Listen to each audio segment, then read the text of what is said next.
Сәлеметсіздер ме, ұстаздар, оқушылар, ата-аналар, каналыма қош келдіңіздер. Математика пәні 1 сынып, 2 бөлім, 66 сабақ, қосу және азайту тақырыбы.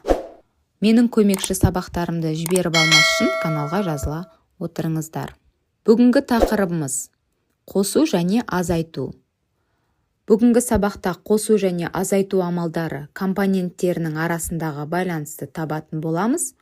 Кешегі сабақта қосу және азайту өзара кері амалдар екенін өткен болатынбыз. Ендеше сабағымызды бастамас бұрын ең алдымен қосу және азайтудың компоненттерін есімізге түсіріп өтейік. Алдыңда сандар тізбегі берілген. Тізбектегі сандар дөңгелек сандар. Бірлік разрядына 0 жазылады. Дөңгелек сандарды қосуға болады. Бұл амалды қосу амалы деп атайды. Қосу арифметикалық амал. Оның көмегімен бір санды екіншісіне қосады. Берілген сандарды қосылғыштар, ал нәтижесін қосынды деп атайды. Суретте 20 шаршы және 13 бұрыш бейнеленген. Барлығы қанша геометриялық фигура барын білу үшін оларды қосу керек. 20 қосу 10 тең 30.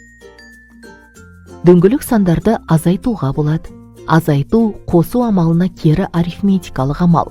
Оның көмегімен бір саннан екінші санда қанша бірлік болса, сонша бірлікті азайтады, шегереді. Азайту амалындағы сандар былай аталады. Азайғыш, азайтқыш, айырманың мәні.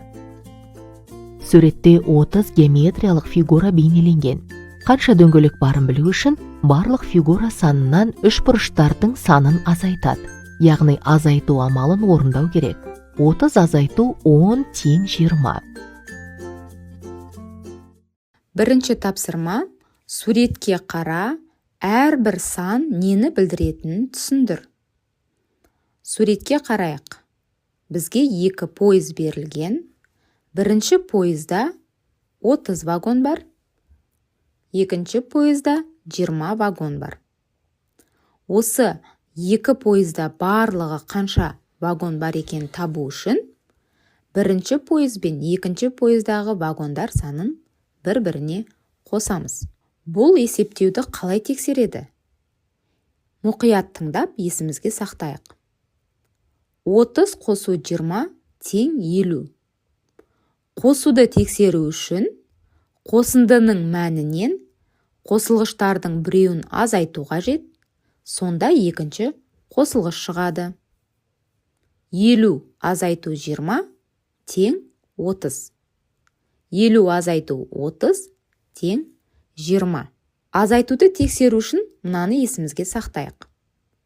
50 азайту 20 тең 30. Бірінші тәсіліміз айырманың мәніне азайтқышты қоссаң, азайғыш шығады. 30 қосу 20 тең болады 50. Екінші тәсіл. Азайғыштан айырманың мәнін кемітсең, азайтқыш шығады. 50 азайту 30 тең 20. Келесі тапсырма бірлескен жұмыс. Қосынды мен айырма құрастыр, олардың мәнін тап, қалай тексеруге болатынын түсіндір.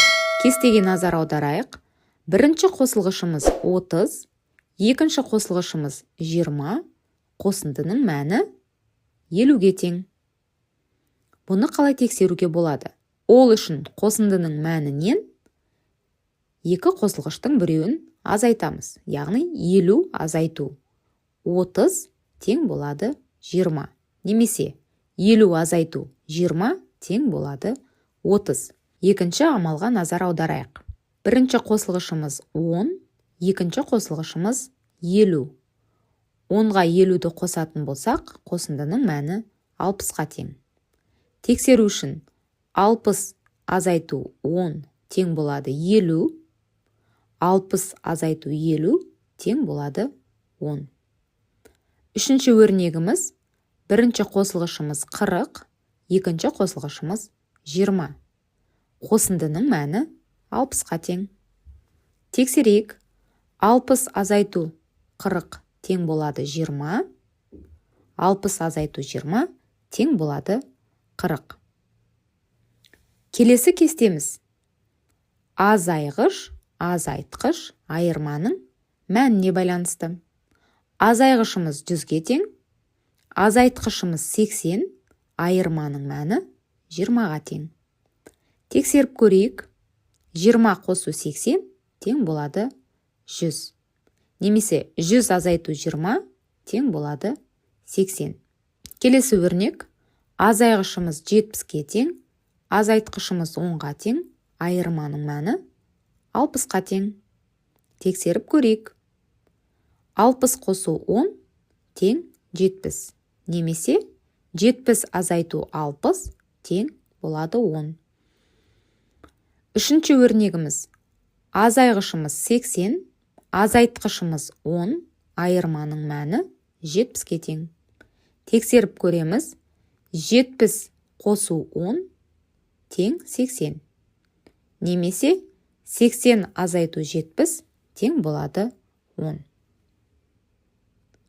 Келесі тапсырма өзіндік жұмыс. Бос орынға тиісті сандарды ата, ойланып бос торкөзді толтырамыз. Енді өзімізді тексеріп көрейік. 60 қосу 40 тең 100, 30 қосу 50 тең болады 80, 90 азайту 80 тең болады 10, 90 азайту 40 тең болады 50. Келесі математика күнделікті өмірде айдарына назар аударайық. Тапсырманы орында. Вагонға әжесі, анасы мен немересі кірді. Олар 3 орынға қалай отыруы мүмкін? Әртүрлі нұсқаларды ұсын. Мына суретке назар аударайық. Бірінші орында немересі, одан кейін ортасында әжесі, соңында анасы отыр. Енді орындарын ауыстырып көрейік. Немересі 2-ші орынға, әжесі 1-ші орынға, анасын 3-ші орынға отырғызамыз. Келесі нұсқада немересі 3-ші орында, әжесі 2-ші орында, анасы 1-ші орынға отырады. Тағы да нұсқа көрейік. Анасын 2-ші орынға отырғызамыз.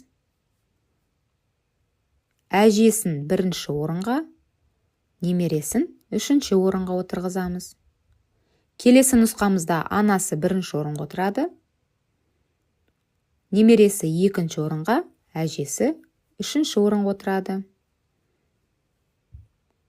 Және соңғы нұсқамызда немересі 1-ші орында, анасы 2-ші орында, әжесі 3-ші орынға отырады. Санап көрейік, бізде неше нұсқа болды? Иә, дұрыс айтасың, бізде 6 түрлі нұсқа пайда болды. Келесі тапсырма, сен зерттеушісің айдарында. Саяхатшылар пойыздың терезесінен мынадай көріністерді көрді. Әр жағдайда сағат қандай уақытты көрсетуі мүмкін? Бірінші суретке назар аударайық. Бұл жерде таң атып келе жатыр, яғни уақыт таңғы 6 немесе 7-ні көрсетуі мүмкін. Екінші суретте күн төбеде тұр. Сондықтан бұл жерде уақытымыз 1 немесе 12 болуы мүмкін. Келесі 3-ші суретке назар аударайық. Бұл жерде күн батып бара жатыр. Сондықтан уақытымыз кешкі сағат 8 немесе 9 болуы мүмкін. Соңғы суретте түнгі уақыт түнгі сағат 11 немесе 12 болуы мүмкін.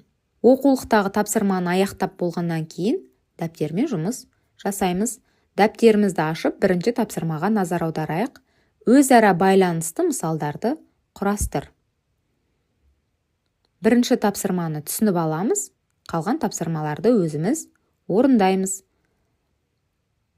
Бірінші тапсырмада доминоның 5 тасы бар, астындағы доминоның 2 тасы бар. 5 санына 2 санын қосатын болсақ, бізде 7 шығады.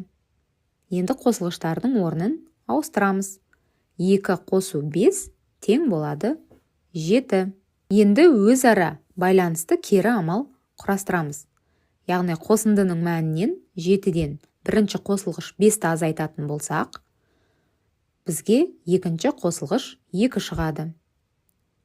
және соңғы өрнегіміз қосындының мәні 7-ден екінші қосылғышымыз 2-ні азайтсақ, бірінші қосылғыш 5 шығады.